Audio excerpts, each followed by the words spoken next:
Hello friends, आज के इस वीडियो में हम लोग सॉल्यूशन में होने वाले रिएक्शंस के बारे में बात करेंगे। तो अगर आप देखें तो जितनी भी रिएक्शंस है, महत्वपूर्ण रिएक्शन है, वो अधिकतर सॉल्यूशन के माध्यम से होता है। जैसे कि अगर आप कुछ खाना खाते हैं तो उससे जो एनर्जी आपको मिलती है वो भी सॉल्यूशन के फॉर्म में ही रिएक्शन सारे आपके शरीर के अंदर होती है। दूसरा एग्जाम्पल है, जब आप बीमार पड़ते हैं और कोई टैबलेट खाते हैं या कोई सिरप लेते हैं तो उसके तहत भी जो रिएक्शंस आपके शरीर में होती है वो भी एक सॉल्यूशन के फॉर्म में ही होती है।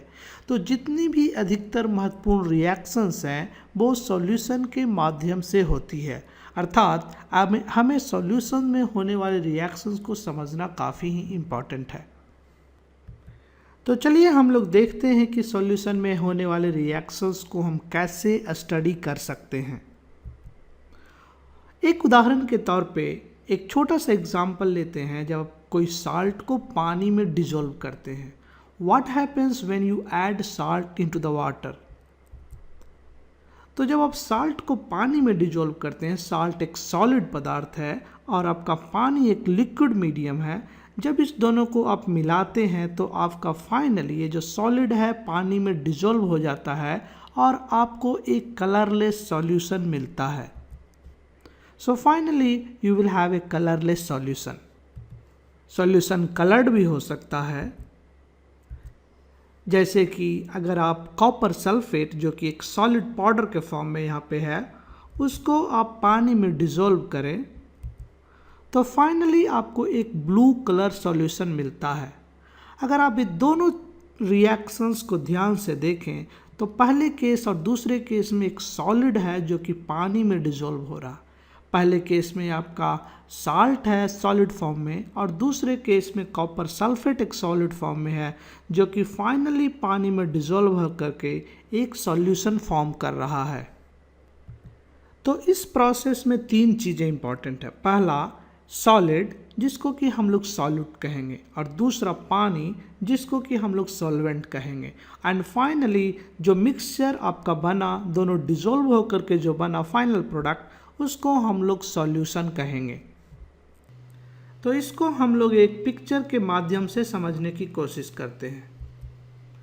तो ये आपका एक फाइनल सॉल्यूशन है जिसमें वाइट डॉट जो है वो सॉलिड से आया है, बेसिकली वो सॉल्यूट है, और एक पिंक कलर का सॉल्यूशन जो कि लिक्विड से आया है, इस केस में सॉल्वेंट है।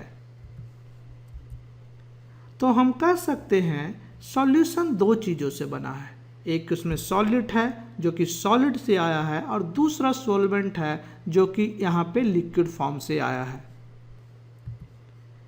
जनरली सॉल्वेंट वाटर होता है, मगर आप सॉल्वेंट के फॉर्म में कोई ऑर्गेनिक कंपाउंड जैसे इथाइल अल्कोहल और मिथाइल अल्कोहल या कार्बन टेट्राक्लोराइड भी ले सकते हैं। तो अब क्वेश्चन ये उठता है कि हम लोग सॉल्यूट किसको कहेंगे और सॉल्वेंट किसको कहेंगे। तो सॉल्यूशन में जो कम अमाउंट में होगा, लेस इन अमाउंट, उसको हम लोग सॉल्यूट कहेंगे, और जो ज़्यादा अमाउंट में होगा उसको हम लोग सॉल्वेंट कहेंगे। So solvent that is more in amount. एक एग्जाम्पल लेते हैं। कोशिश कीजिए और समझने की कोशिश कीजिए कि आपके पास 1 लीटर पानी में 50 ग्राम शुगर मिलाया है और एक सॉल्यूशन तैयार हुआ है। तो आपको अब ये बताना है कि इस सॉल्यूशन में कौन सॉल्यूट है और कौन सॉल्वेंट है। इस केस में 1 लीटर पानी जो कि ज़्यादा अमाउंट में है, इसीलिए इसको हम लोग सॉल्वेंट कहेंगे।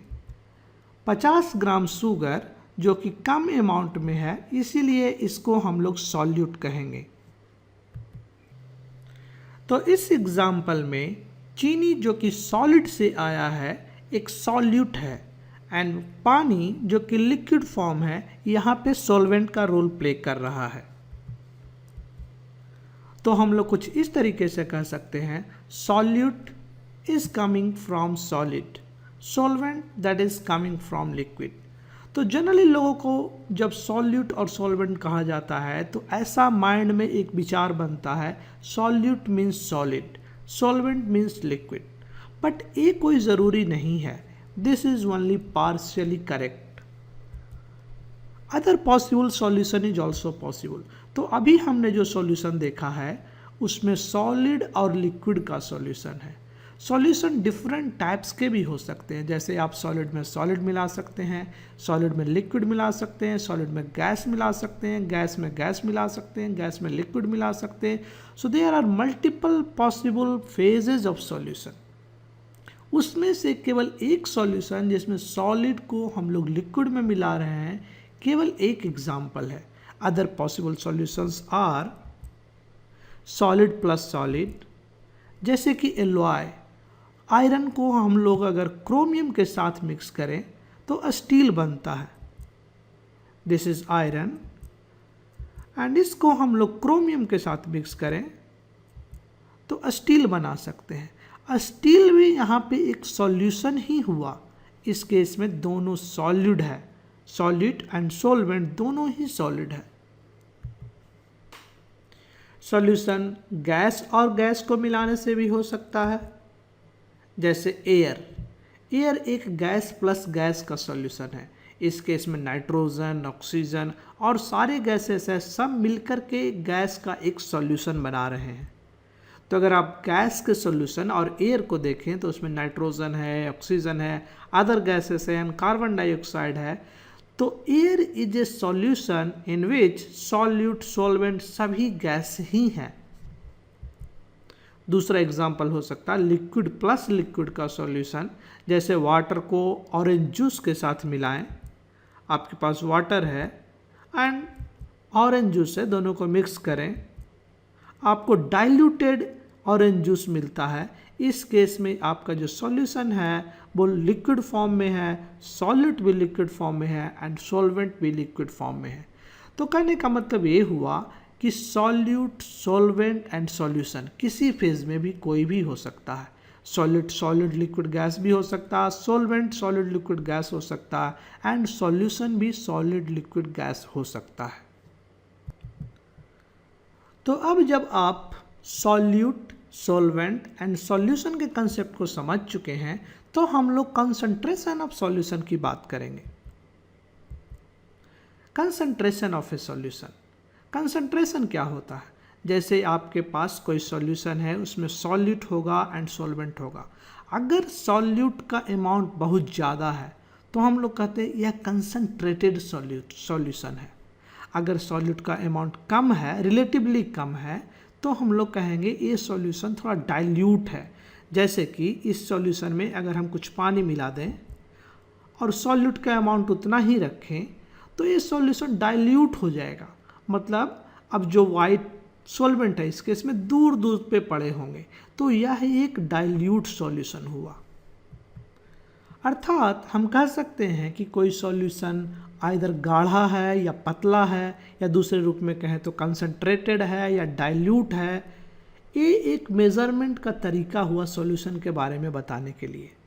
क्या इसको हम लोग दूसरे तरीके से भी मेज़र कर सकते हैं या दूसरे तरीके से भी बता सकते हैं? How be express concentration of A solution. अभी हमने देखा कि सॉल्यूशन को कंसंट्रेशन को बताने का एक तरीका तो ये हुआ magnitude wise, quality wise, qualitatively, कि वो कितना पतला है, कितना गाढ़ा है, कंसंट्रेटेड है कि डाइल्यूट है। क्या कोई दूसरा तरीका है? क्या इसको हम क्वांटिटेटिवली नंबर के फॉर्म में भी बता सकते हैं, एक्सप्रेस कर सकते हैं? How be express the concentration of A solution. अगर ऐसा है तो उसको हम कैसे एक्सप्रेस करते हैं? तो सॉल्यूशन के कंसंट्रेशन को एक्सप्रेस करने के पहले हम लोग कंसंट्रेशन क्या है उसको डिफाइन करते हैं। Concentration is the amount of solute dissolved in a given quantity of solvent or quantity of solution। यहाँ पे कुछ बातें इंपॉर्टेंट है। कंसंट्रेशन क्या है? Concentration amount of solute, solute की जितनी मात्रा है वो कितने क्वांटिटी ऑफ सॉल्वेंट या क्वांटिटी ऑफ सॉल्यूशन में डिसॉल्व है। अर्थात कंसंट्रेशन दो बातों पर डिपेंड करेगा कि कितना सॉल्यूट का अमाउंट है एंड कितना सॉल्वेंट का अमाउंट है। आप क्वांटिटी ऑफ सॉल्वेंट भी ले सकते हैं या तो आप क्वांटिटी ऑफ सॉल्यूशन भी ले सकते हैं। कहने का मतलब ये हुआ जब आप कंसंट्रेशन को डिफाइन कर रहे हैं तो दो बातें हैं। एक तरफ तो quantity of solute, amount of solute, कितना सॉल्यूट का मात्रा है, और दूसरी तरफ आप सॉल्वेंट का क्वांटिटी ले सकते हैं, चाहे तो सॉल्यूशन का क्वांटिटी ले सकते हैं। अब इस दोनों बेसिस पे दो कंसंट्रेशन का यूनिट आएगा जिसको कि हम लोग बाद में मोलरिटी एंड मोलालिटी के नाम से जानेंगे। तो अभी के लिए हम इतना कहेंगे कि कंसंट्रेशन जो है वो amount of solute and amount of solvent या तो अमाउंट ऑफ सॉल्यूशन पे डिपेंड करेगा।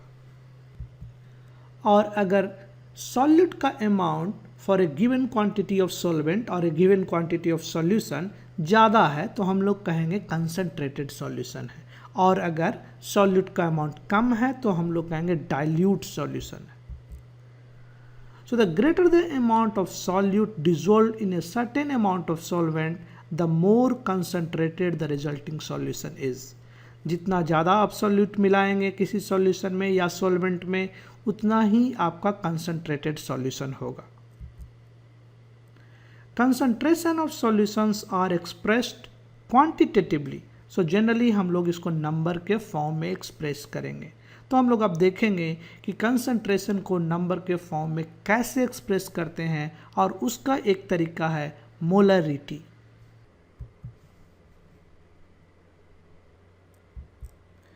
तो आखिर मोलरिटी क्या है? Molarity is the amount of solute dissolve in 1 litre of solution, and amount of solute यहाँ पे मोल के टर्म में देंगे। अर्थात इसको हम ऐसे कहें कि कितना मोल सॉल्यूट का 1 लीटर सॉल्यूशन में डिजोल्व है, वही हमारा मोलरिटी है। एंड मोलरिटी को हम लोग कैपिटल M से डिनोट करते हैं। तो मोलरिटी को हम लोग कुछ ऐसे डिफाइन कर सकते हैं। Molarity which is denoted by symbol M expresses the concentration of a solution as the number of moles of solid in 1 liter of solution। अर्थात 1 लीटर सॉल्यूशन में जितना सॉल्यूट का मोल डिजोल्व है वही उस सॉल्यूशन का मोलरिटी है। मैथमेटिकली इसको कुछ हम लोग ऐसे लिख सकते हैं, molarity is equals two moles of solute divided by volume of solution in litre. यहाँ पे 2-3 बातें इंपॉर्टेंट है। पहला, सॉल्यूट का मात्रा मोल के फॉर्म में हमने डिनोट किया है, मोल्स ऑफ सॉल्यूट, ना कि ग्राम ऑफ सॉल्यूट। और दूसरा, सॉल्यूशन का जो वॉल्यूम है उसको हमने लीटर में लिया है, ना कि मिलीलीटर में। So you have to remember कि सॉल्यूट का मोल लेना है और सॉल्यूशन का वॉल्यूम जो है वो लीटर में लेना है अगर आप मोलरिटी निकालना चाहते हैं। यहाँ पे एक और बात इम्पॉर्टेंट है कि यहाँ पे हमने वॉल्यूम ऑफ सॉल्यूशन लिया है, ना कि volume of solvent. Volume of solvent and volume of solution दोनों डिफरेंट होगा। तो ये हुई मोलरिटी की बातें। एक एग्जाम्पल से हम लोग मोलरिटी को समझने की कोशिश करेंगे।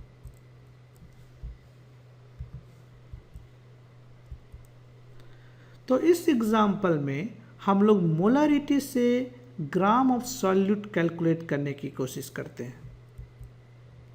तो एग्जाम्पल कहता है, how many grams of Na2SO4 sodium sulphate are required to make 0.35 litre of 0.5 m sodium sulphate solution. तो पहले आप देखिए कि इस प्रश्न में क्या क्या दिया हुआ है। तो आपको दिया हुआ है 0.5 m Na2SO4 सॉल्यूशन, जिसका कि 0.35 लीटर बनाना है आपको। तो दो चीज़ें मिल गई, मोलरिटी मिल गया जो कि 0.5 लीटर है, सॉल्यूशन का वॉल्यूम मिल गया जो कि 0.35 लीटर है। और आपको क्या निकालना है? आपको निकालना है कि Na2SO4 का कितना ग्राम लेंगे, यानी कितना ग्राम रिक्वायर्ड है। तो इस प्रॉब्लम को सॉल्व करने के लिए आपका क्या प्लान होगा? तो सबसे पहले हम लोग मोलरिटी के फॉर्मूले को लगाएंगे, जो कि molarity is equals two moles of solute divided by volume of solution. अगर आप इस फॉर्मूले को देखिए तो क्या क्या चीज़ आपको दिया हुआ है। आपको मोलरिटी दिया हुआ है जो कि 0.5 m है Na2SO4 का molarity, and volume of solution भी आपको फाइनली दिया हुआ जो कि 0.35 लीटर है। अर्थात अगर इस फॉर्मूले में molarity and volume of solution को इनपुट करें तो आप मोल्स ऑफ सॉल्यूट निकाल सकते हैं। तो आपको मोल ऑफ Na2SO4 जो कि सॉल्यूट है आपको मिल गया। जैसे ही आपको मोल ऑफ सॉल्यूट मिल गया, आप इसके मोलिकुलर वेट से गुना करिए, मल्टीप्लाई करिए, तो आपको ग्राम ऑफ सॉल्यूट मिल जाएगा।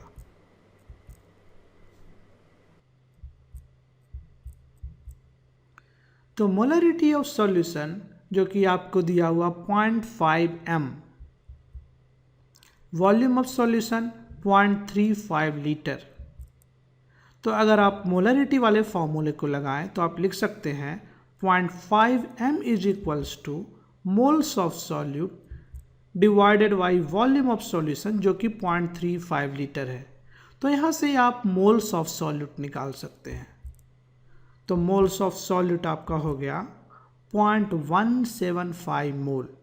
आप जैसे ही मोल्स ऑफ सॉल्यूट निकालेंगे आप इसको मोलिकुलर वेट से मल्टीप्लाई करेंगे। तो मोलिकुलर मास सॉल्यूट जो कि Na2SO4 सोडियम सल्फेट है, इस केस में आप इसका मोलिकुलर वेट निकाल सकते हैं। 23 × 2 सोडियम का हुआ दैट इज 46, सल्फर 32, ऑक्सीजन इनका 4 एटम है तो 4 × 16 64। तो इस सब को ऐड कर दीजिए तो इसका मोलिकुलर मास जो है वो 142 ग्राम के बराबर है। अब आप वेट ऑफ Na2SO4 निकाल सकते हैं। चूँकि मोल आपको पता है 0.175 मोल, इसको मोलिकुलर मास जो कि 142 ग्राम है इससे मल्टीप्लाई करेंगे तो आपका वेट ऑफ Na2SO4 24.9 ग्राम आता है। अर्थात आप 24.9 ग्राम सॉल्यूट को लेकर के आप एक 0.5 m और 0.5 मोलर सॉल्यूशन 0.35 लीटर का बना सकते हैं। तो इस वीडियो में हमने देखा कि सॉल्यूशन के कंसंट्रेशन को क्वालिटेटिवली एंड क्वांटिटेटिवली कैसे एक्सप्रेस करते हैं, एंड हमने ये भी देखा कि मोलरिटी को कैसे कैलकुलेट करते हैं या कैसे डिफाइन करते हैं, मैथमेटिकली इसको कैसे सोल्व करते हैं मोलरिटी से रिलेटेड प्रॉब्लम को। और एक प्रॉब्लम हमने सोल्व भी किया जिसमें आप ग्राम ऑफ सॉल्यूट निकालने का एक्सरसाइज किए। एक दूसरा एक्सरसाइज आप खुद से कर सकते हैं जो कि यहाँ पे है, how many grams of sodium sulphate are there in 15 ml of 0.5 m Na2SO4 solution. तो ये सिमिलर प्रॉब्लम है, आपको वॉल्यूम ऑफ सॉल्यूशन दिया हुआ है, मोलरिटी ऑफ सॉल्यूशन दिया हुआ है और वेट ऑफ सॉल्यूट निकालना है। नेक्स्ट प्रॉब्लम हो सकता है, how many millilitres of 0.5 m Na2SO4 solution are needed to provide 0.038 moles of this salt.